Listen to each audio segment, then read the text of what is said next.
আমরা ৭১-এর বৌদ্ধভূমিতে ঘুরতে আসছি। ওখান থেকে ঘুরে এখন সিলেটের শ্রীমঙ্গল চা বাগানে আছি।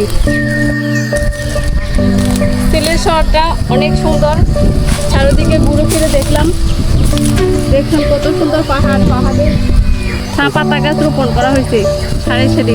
আপনারা যদি একটু খেয়াল করেন দেখবেন পাহাড়ের ডালগুলোতে কি নিখুঁত জ্যামিতিক নকশায় চা বাগানগুলো লাগানো হয়েছে।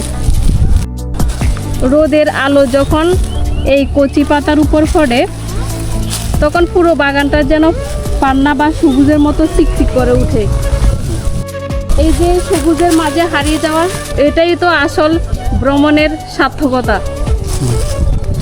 যারা প্রকৃতির এই নিটোল মুগ্ধতা অনুভব করতে চান তাদের জন্য সিলেট শ্রীমঙ্গল চা বাগান এক অনন্য গন্তব্য। এখানে আসলে আপনি শুধু ঘুরবেন না, বরং প্রাকৃতিক সৌন্দর্য এবং অদ্ভুত প্রশান্তি নিয়ে ফিরবেন। আপনাদেরকে বাগানটি ঘুরে ঘুরে দেখাই।